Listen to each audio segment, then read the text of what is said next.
Hello students, welcome back. आज मैं class 12th की पोएम ला बेल्डम सन्स मर्सी पढ़ा रही हूँ और ये कंपोज की गई है जॉन कीट्स के द्वारा, जो कि एक रोमांटिक कवि थे।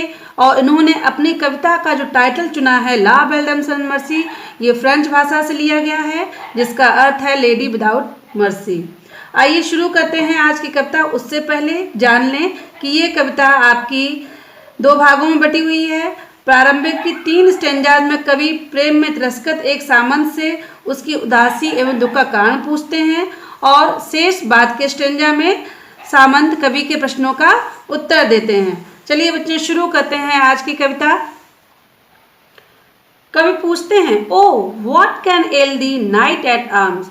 तो उस सामंत को शस्त्रों से सुसज्जित देख कवि उनसे पूछते हैं कि क्या चीज है। कैन एल दी, एल मतलब जो तुमको कष्ट दे रही है, दी मीन्स तुमको, अलोन एंड पेली लॉइटरिंग, और तुम बिल्कुल अकेले और पेली बिल्कुल पीले होकर, इसका मतलब रक्तहीन होकर लॉइटरिंग घूम रहे हो। द सीज has withered from the lake. तो वो कहते हैं जो झील में आपका से जो हरी घास होती है विदर्ड सूख गई है। एंड नो बर्ड सिंग, और कोई भी चिड़िया यहाँ पर चहचहा नहीं है। तो तुम्हारे कष्ट का क्या कारण है, तुम यहाँ ऐसी जलवायु में क्यों घूम रहे हो। सेकेंड स्टेंजा में कवि फिर पूछते हैं सामंत से, O what can ail thee knight at arms. हे शस्त्रों से सुसज्जित योद्धा, वो क्या चीज है एल जो तुमको परेशान कर रही है, कष्ट दे रही है, कि तुम सो हैगार्ड, इतने थके हुए हो। वो बीगोन मतलब इतने उदास हो। The squirrels granary is full and the harvest done. तो फिर बताते हैं कि सब कुछ ठीक ठीक चल रहा है, जैसे स्क्वायरल्स ग्रैनरी जो गिलहरी ने अपना अनाज भंडार इज फुल पूरा कर लिया है। एंड द हार्वेस्ट डन, और किसान ने अपनी फसल भी पूरी काट ली है। इतना सुखद मौसम चल रहा है, लेकिन तुम इतने परेशान क्यों हो। थर्ड स्टेंजा में कवि फिर पूछते हैं सामंत से, I see a lily on thy brow with angus moist and fever dew। तो वो क्या कहते हैं कि I see a lily, मैं एक कुमुदनी जैसे सफ़ेद फूल को देख रहा हूँ। on thy brow, तुम्हारे माथे पर, यहाँ ब्रो का मतलब है फोरहेड, माथे पर, इसका मतलब तुम्हारा माथा है बिल्कुल कुमुदनी के भांति सफ़ेद पड़ता जा रहा है। With Angus moist and fever due, और क्या हो रहा है, और माथे पर हल्का हल्का सा घोर मानसिक कष्ट दिखता है। एंगस मतलब घोर मानसिक कष्ट, एंड फीवर ड्यू, और लगता है पसीने की कुछ कुछ बूंदें भी माथे पर आ गई हैं। And on the cheeks a fading rose, और जो तुम्हारे गाल गुलाबी गाल हैं बिल्कुल फेडिंग, धीरे धीरे क्या हो रहा है, मुरझा रहे हैं। फास्ट विदर्न टू, और वो बहुत जल्दी मुरझाए हुए दिखने लग रहे हैं। फिर सामंत कवि के पूछे हुए प्रश्नों का उत्तर देते हुए कहते हैं, I met a lady in the meads. क्या मुझे एक नव युवती मिली, कहाँ मीड्स में, चरागाहों में, घास के मैदान में। फुल ब्यूटीफुल अ फेरी चाइल्ड, फुल ब्यूटीफुल मतलब अत्यधिक सुंदर, और ऐसी थी अ फेरी चाइल्ड जैसे कि किसी एक परी की पुत्री हो, इतनी सुंदर युवती थी। Her hair was long, her foot was light, उसके बाल लंबे थे। हर फुट वॉज लाइट, और उसके जो पैर थे कैसे थे, बहुत ही सुंदर थे और हल्के थे, मतलब उसकी चाल बहुत ही शोभायमान थी। एंड हर आइज व वाइल्ड, और उसकी जो हर आइज उसकी आंखें थी, वाइल्ड मतलब भावुक उत्तेजना से पूर्ण। तो इस प्रकार वह बहुत ही सुंदर युवती उनसे मिली। फिर कवि कहते हैं कि और क्या हुआ, तो फिर सामंत उत्तर देते हुए बताते हैं, I made a garland for her head, मैंने उसके सिर के लिए गार्लैंड माला अर्थात गजरा बनाया। एंड ब्रेसलेट टू, और उसके हाथों में पहनाने वाले ब्रेसलेट कंगन भी बनाए। एंड फ्रेग्रेंट जोन, और सारे वातावरण को मैंने कैसा सुगंधित बना दिया। She looked at me and she did love and made sweet moon, तो उसने मुझसे प्यार किया। लुक्ड एट मी, उसने मुझे देखा और उसने मुझे यहाँ तक कि प्यार भी किया। सी मेड मून, और उसने मेरे लिए क्या अपने आंखों में ठंडी आहें भी भरी। इस स्टेंजा में भी सामंत बताते हैं कवि को कि आई सेट हर, मैं रवाना हो गया। सेट मीन्स रवाना हो गया। ऑन माई पेसिंग स्टीड मतलब अपने घोड़े पर मैंने बहुत ही मंद गति से चलना शुरू कर दिया। स्टीड मीन्स यहाँ पर है घोड़ा। और एंड नथिंग एल्स सा ऑल डे लॉन्ग और मैंने नथिंग एल्स कुछ भी नहीं सा देखा ऑल डे लॉन्ग पूरे दिन।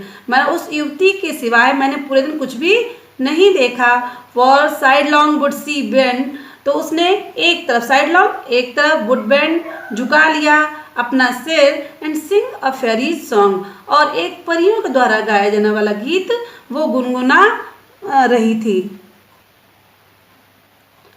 फिर कवि पूछते हैं तो सामंत उत्तर देते हुए बताते हैं she found me roots of relish sweet कि उस नव यौवना ने मुझे मतलब रेलिस स्वीट अत्यधिक मधुर रूट्स जड़ें कंदमूल फल मुझे खिलाए and honey bile and Manna due और क्या जो मुझे उसने मेरा अतिथि सत्कार किया उसमें उसने मन्ना ड्यू देवताओं के जो भोजन की बूंदें होती हैं वो भी उसने उड़ेल दी।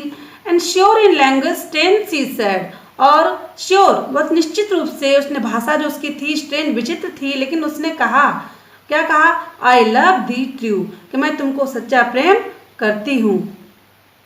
फिर सामंत बताते हैं कि मेरा सत्कार करने के उपरांत सी टुक मी टू हर एल्फिन ग्रॉट वह मुझे एक गुफा में ले गई and there she wept and sighed full sore और वहाँ पर वह कुछ देर रोई और उसने आहें भी भरी। साई मतलब आहें भी भरी।